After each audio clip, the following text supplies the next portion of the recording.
Hello, this is Stephen Fellinger, and welcome to Game of Runs.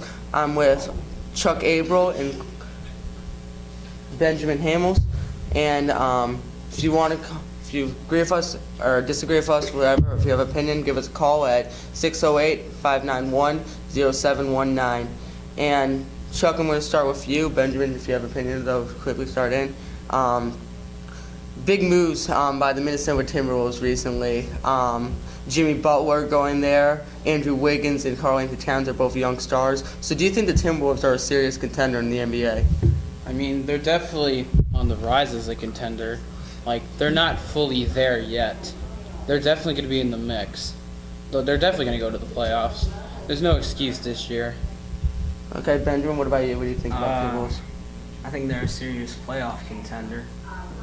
Maybe contender for like the 6th seed, but I would not say they're a real title contender at all because, I mean, they got Jimmy Butler, but they gave up Zach LaVine, who averaged almost 20 points, or maybe he did average 20 points, I think, and Chris Dunn, who was also a solid role player. So they did gain a lot, but they also lost a lot. So Yeah, I'd agree with both of you there. They're definitely in the playoffs now with Jimmy Butler, but I don't know if they maybe a Western Conference Finals, but I don't see them going to the NBA Finals.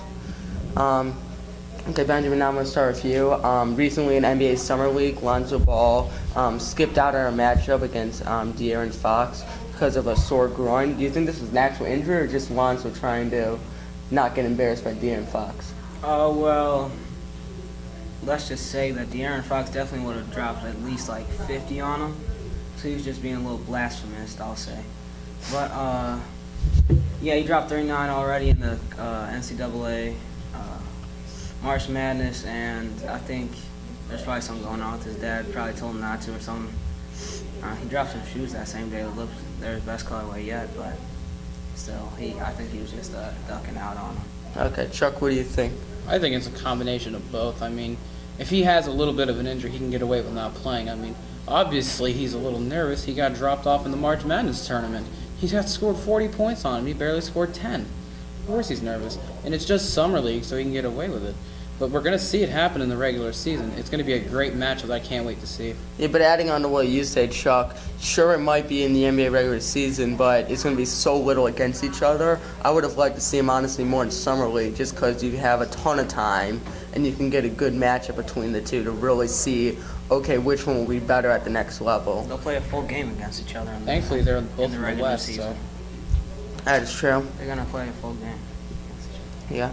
And then finally, our last topic for the day, a ton of big moves being made in the NBA free agency, whether by trades or just signing new people. Which new player to a team do you think will make the biggest difference to their team? Chuck, I'll start with you. I'd probably have to go with Jimmy Butler. If the Timberwolves didn't make the playoffs last year when they were expected to, they were an awful defensive team.